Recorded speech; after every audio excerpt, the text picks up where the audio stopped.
Picture this: a windswept coastal town in Tasmania where the population's barely 4,000 and the ocean's roar is louder than any local buzz. In Smithton, a kid picks up a basketball, dreaming bigger than the island he calls home. Fast forward to 2025, and that kid, Jacob Furphy, is lighting up courts, draining threes for Australia, and packing his bags for UConn, ready to take on the world. Dan Hurley has dubbed him Tassie. I'm calling him the Aussie Enigma, a 6'6" sharpshooter with a quiet demeanor and a game that screams potential. So who is Jacob Furphy, and what's driving him from Tasmania to Storrs, Connecticut, the hoops capital of the world? Find out, and you're dialed in to the Hoops Cap.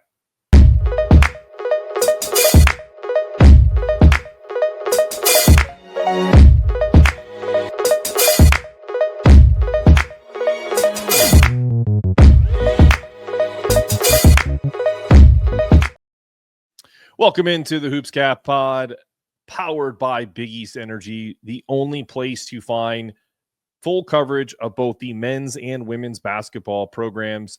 The men's, the 6-time national champion; the women's, the 12-time national champions. The standard for each of these teams in the mid to late 90s was set, and here we are. We're in the off season. We are anxiously awaiting multiple portal announcements, whether we're getting more folks, whether Alex Caravan is sticking around. But this show is about Jacob Furphy, the Aussie Enigma. And the reason why I'm calling him that is because there's not a lot of people that know a ton about him. You can find YouTube video.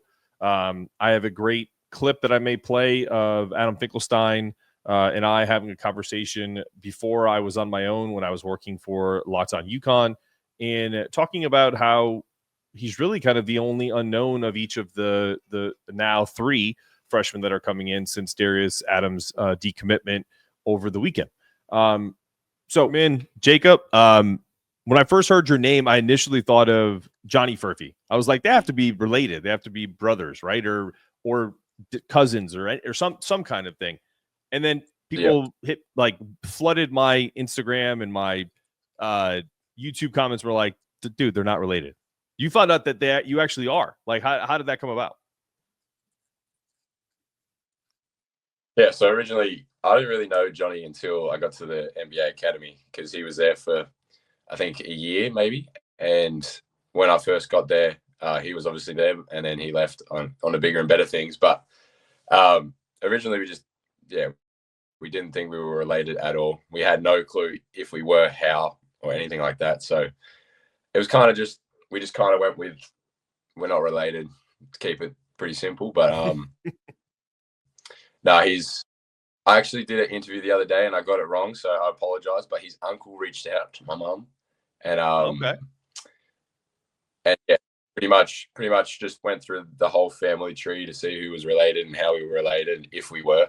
And yeah, it kind of just came out to be that we're 5th cousins. So it's very distant, but we are related in some way. Yeah. Okay. So you grew up in Smithton, right? Am I saying that right? Or is it Smithtown? Yes. Yeah, Smithton. Okay. Smithton. Okay, Smithton, Tasmania. What was that like growing up? Because it's a small town, man. And from what I've read, 4,000 people or so. Talk to me about just growing up there and what was that like? Yeah, it's a very, very small town. It's one of the smaller towns in Tasmania as well. So I think there was 3,500, 4,000 people. Very small town, but very tight community. We've got a pretty good sporting community in terms of everyone loves to do it, and when teams do well, the whole community is around it, always supporting. So I guess growing up playing sport down here was really, really good, because we always had the support from everyone and that type of stuff. But in terms of just growing up, it was kind of good, because I didn't really always get everything I wanted or anything like that. But I always had like a tight group of friends that I could always go to, hang out with if I needed to, talk about anything with. And I'm still really close to them to this day. So growing up with them has been, unreal. It's been really good. Yeah, I mean, I think that's one thing that people have I've talked to have said about you is you have a really great, perspective, especially for you're 19 years old. You kind of what I would call have like an old soul. Like you're just kind of like you feel like you've been around a lot longer than you probably have, and that has a lot to do with where you grew up. What's the reaction? What's the reaction to you coming to eventually to Connecticut to play basketball in this small, tight-knit community that you just mentioned?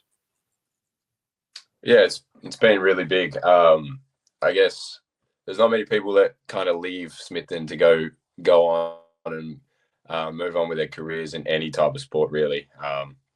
So it's been a big, I wouldn't say shock, but everyone kind of finding out about it. And then I walk up the main street of Smithton and everyone says, congratulations, when do you go? All that, like word spreads pretty quick. And yeah, it's really cool to kind of not just do it for myself, but kind of do it for the whole town and them to actually see someone go somewhere with it. So it's been really cool. Yeah.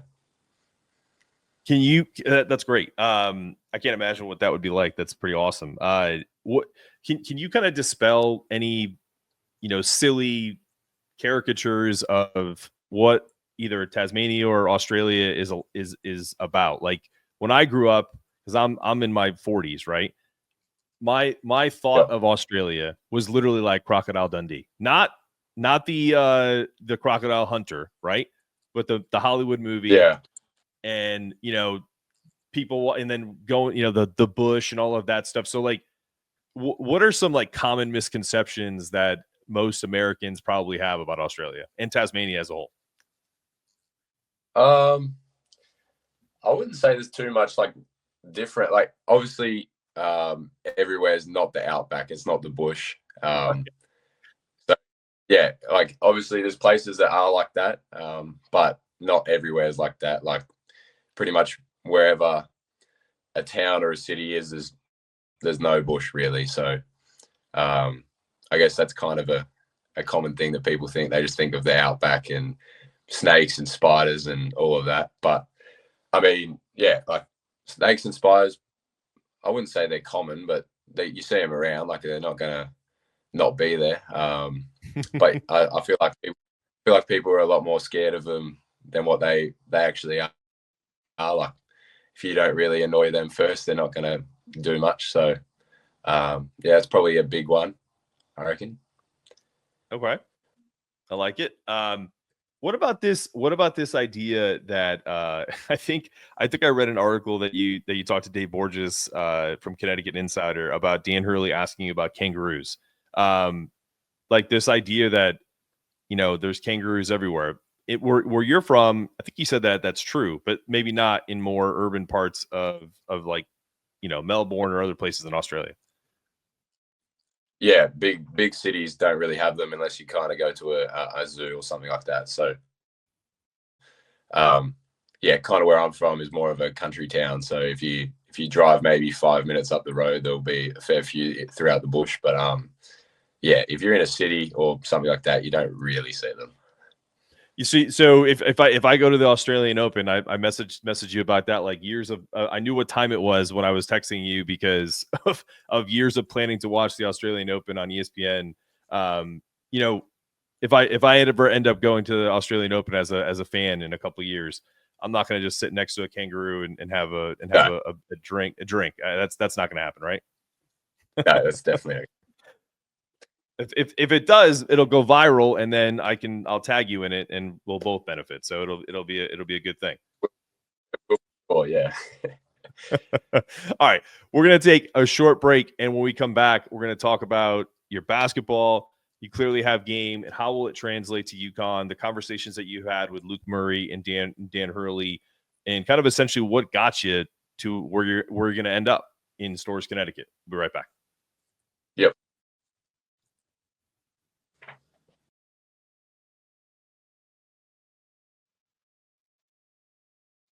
Okay, welcome in. I just wanted to give you guys some context behind our next advertiser, the Feelgood Lab.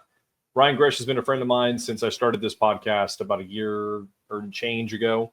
Wanted to kind of help because he heard about my story. I don't know how much you guys that have followed me from Locked On now to the Hoops Cap here with the Big East Energy Network.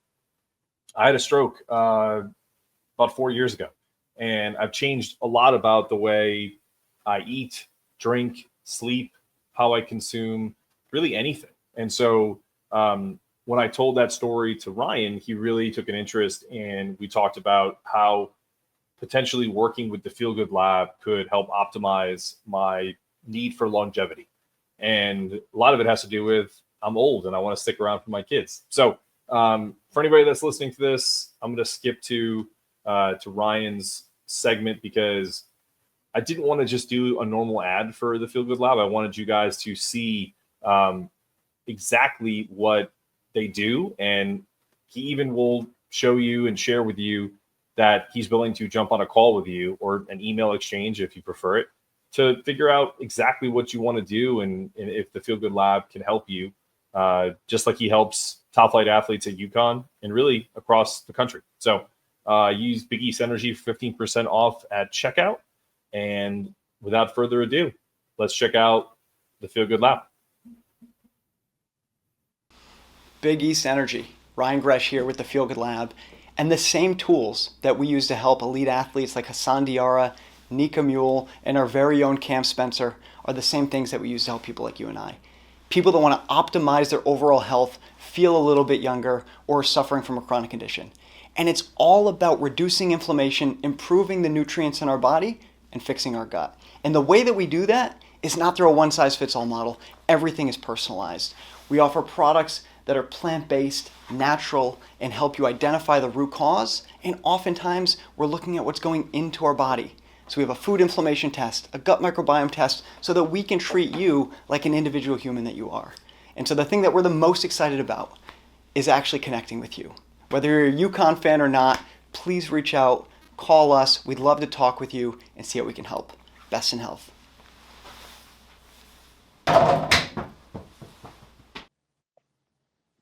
All right, we're back with Jacob Furphy.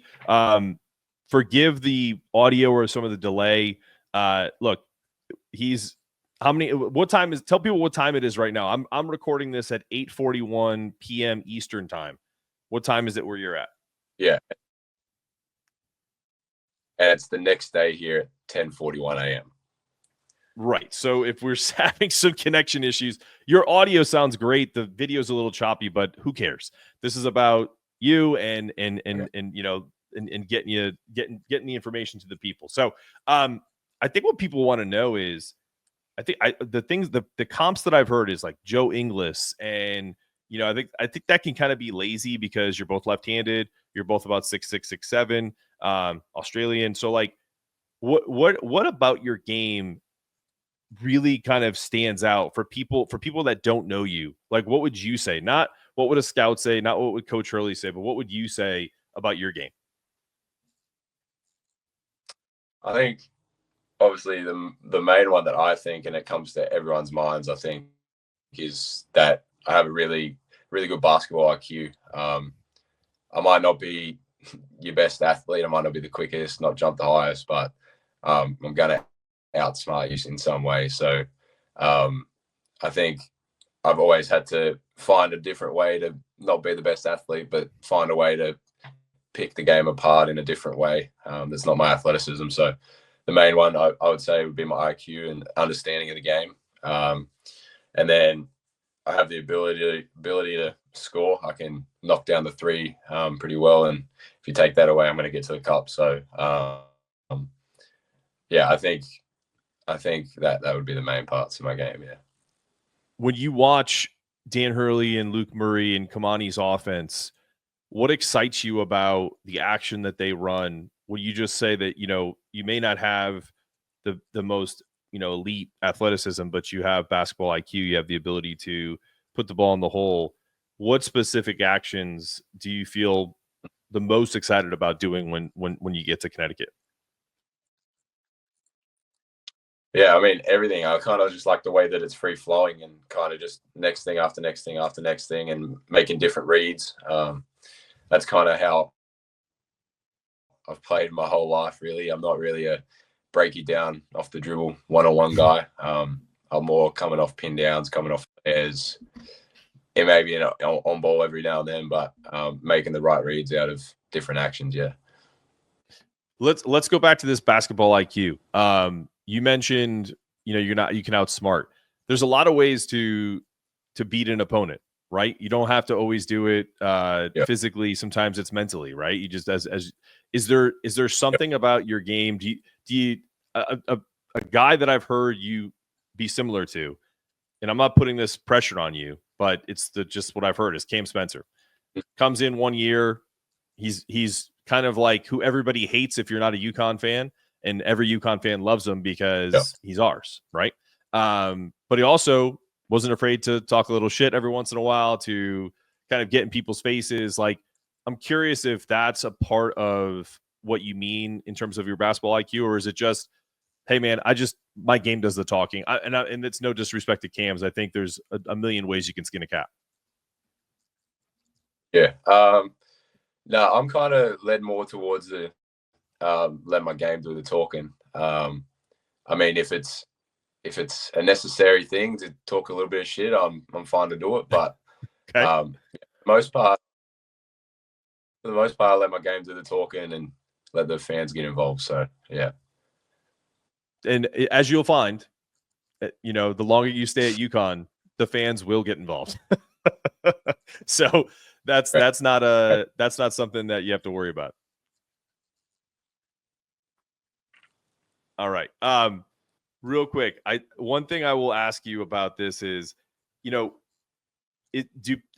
this is kind of a random one. This may have something to do with, as you're growing up playing ball. Was it weird for people to like be like, oh, you're gonna play basketball? I mean, because I think when I think of Australia, I think of other sports, and I know that Australia has a very rich history in basketball as well. But in particular, with where you're from, was there kind of like a why are you playing basketball moment, or am I kind of off base there? Yeah, no, that you're totally right. I guess out of my whole friend group at school, there's only really 2 of us to ever finish high school. So a lot of them go and get apprenticeships and trades and stuff like that, and go work in the workforce really early. So all of my mates are doing that at the moment, working really early mornings all the way till 5 p.m. in the afternoon. So there's a lot more drive for, I would say, trades and apprenticeships and stuff like that here. But in terms of sport, AFL obviously is a big one, Aussie rules football. So I played that when I was young, and I was all right at it.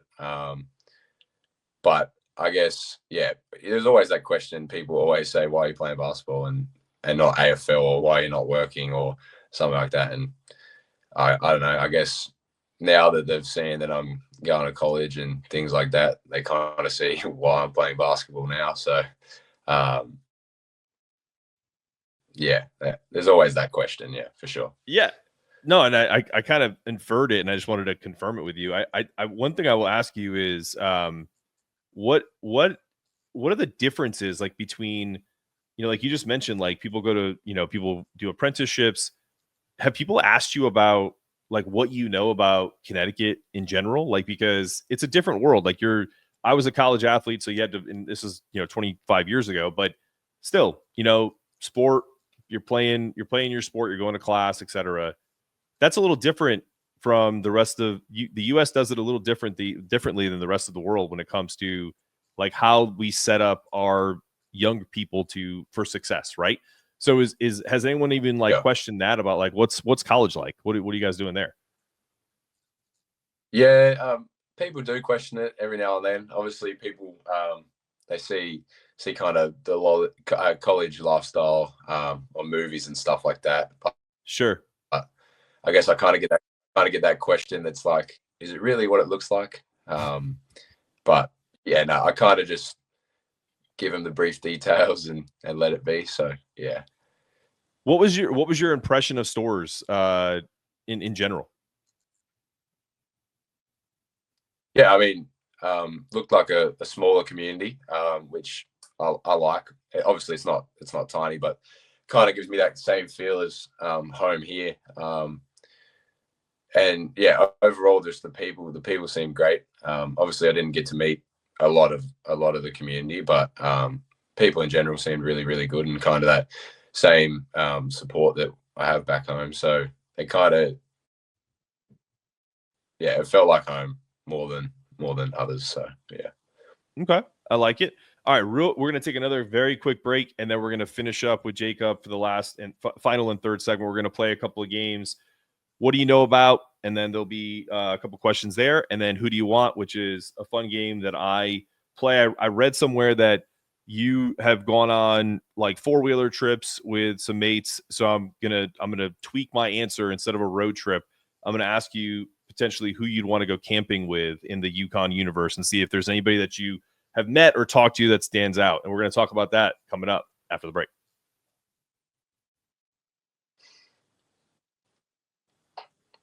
All right, we're back with Jacob Furphy. All right, my friend, appreciate you being on and giving us a little insight into your recruitment. Let's talk about that first, and then we're going to play these two small games. The recruitment aspect of this, how did it all come about? And obviously, I heard through a scout that I trust that works for the Athletic that you were coming to the stores and that there was mutual interest, and then it kind of snowballed from there. How did the ball get rolling, and kind of what eventually sold you on Stores Connecticut? Yeah, so with the NBA Academy, obviously we get to come over to the States a few times a year and play in a few tournaments, and kind of picked up some lower level interest from them. And about July last year, we went to what's called NBA Academy games, and kind of play against the other academies around the world. And I guess obviously heaps and heaps of colleges come to it. So kind of got that first interest there. Coach Moore was there watching, and kind of got the first interest from there. And then a few weeks later, I got a message, and then it kind of just led on from there, talking to Luke, and then a few Zooms with the coaching staff, and then obviously it escalated to a visit. So yeah, it all moved pretty quick in terms of from when I first kind of got the first message to when I was coming on my visit. And then I guess kind of what I talked about before, it just was the feeling of how tight the community was, and the coaching staff with their players. And it was kind of the thing that tipped me over. Like, obviously the basketball was great, and I'm going to want to enjoy it as well. Love it. Okay. Let's get into, I think people really got a good sense of who you are as a person. You seem very easygoing and laid back. And so is that pretty much Tasmanian culture? Because I want to ask you this. I know the video is a little choppy, so if we get cut off, that's okay. But it, from everything I've read and I've asked some friends, like I don't know if you know this about me. I was a professional tennis player a long time ago, before you were born. And so I have a lot of friends that played professionally. And so I asked some friends who, know a lot more Australians and even Tasmanians than I do, right? And so because I didn't really know too many. And so they gave me some slang that is used in Tasmania. And so I want to ask you about this. Is like is it really kind of when you use bogan or heaps, is that like really kind of like, how would you use those like in talking about something about basketball? Like, would you even use that, or is that mostly just kind of like messing around with friends? Yeah, you use them, but not all the time. Like heaps, we use a lot. Like I always say it. It's just kind of, I guess, another way of saying a lot more or something like that. Like, okay. I use that a fair bit. And then bogan, like you use it, but it's only really to describe people. And yeah, it's not really describe someone that you don't like. Yeah. All right, fair enough. I'll put you on the spot. You don't have to tell me who you think is one. I just thought that would be interesting. So here's the games. It's what do you know about and who do you want? So in the what do you know about segment here, I'm gonna ask you, what do you know about Connecticut? And just in general, like I'm gonna give you a random question, and I want to see if you have any thoughts or because I grew up in Connecticut. I don't live there anymore, but that's my home state. What's the state bird of Connecticut? I have no clue. It's a real simple one. It's an American robin. That's it. So there it is. Like that's just a very simple one. Are you concerned about snow? Like that's something I think a lot of people want to know when someone's coming from an area that doesn't have it. Yeah, I'm not really concerned about it. Some places in Tasmania snow, so we go and visit there during the winter. But yeah, I'm not too fazed by it. No, I don't feel like a lot phases you anyway. Like that's the vibe I get. Yeah, no, I'm very laid back. I love it. Okay, so this part is more fun, and you just there's no trivia, and I don't catch you off guard. It's basically I read somewhere that you have gone camping or you like to do that. You're kind of like more of an outdoorsman. If you could take, and I don't even know if you've met all of your teammates, so this could be just a guess. So it could be anybody in UConn history that you've ever heard of, know personally, potentially like or get a good vibe from. Okay. You can take, it's yourself and 3 other people on a camping trip, 4-wheeling in your hometown or home area of Tasmania. Who's coming to Tasmania and why? All right. Let me think. That's actually a hard question. No one will be offended. I promise you. Pick whoever. I would say Eric Reeve. I'd bring him just because I know him a little bit through international stuff and things like that. So obviously, I want someone that I know a little bit. I'll bring him. I'll bring Taris Reed just because when I was on my visit, we went we had dinner at Coach Hurley's house, and he's a very funny guy. So it'd be good. And then for a third one, I'll say Cam Spencer just because I'd like to get to know him if people are comparing me to him. Seems like a fun guy, so yeah, we'll say Cam. I like it. I've asked a few different it's crazy. Like I would say who to guess when I was doing this a while back, it'd be who would be a good bodyguard, and you'd get all kinds of answers. And as soon as I would say anything about competitive sports, like if it was pickleball or tennis or something like that, Cam would always get picked. So if you're picking Cam for a camping trip, be ready to play some kind of competitive sports or something competitive, cards, anything. That dude is going to be trying to kick your ass in anything. So that's what you should be prepared for. Terrace, from what I've heard, I've never met him. I think he's going to be playing a lot of instruments and being the comic relief as you mentioned. So that's a good list, man. I like that. And I've had Eric on. Eric seems like a really good dude too. Sounds good. Yeah. All right, brother. Listen, I'm gonna let you go enjoy the rest of your day. We wish you the best of luck on your travels and safe journey here. Really appreciate your time today. And if you haven't, I'll give you one last word. If you want to give a message to UConn Nation, whatever you want to say, whether it's, get ready for, me to come or whatever, I'm ready to be a Husky, whatever, but the floor is yours before we get out of here. Yeah. I was just going to say, just be ready. Just be ready for me. I love it. I think I trust me. I think they are. All right. This has been another episode of the Hoops Cap powered by Big East Energy. For Jacob Furphy, I'm Mark Zanetto. We're out.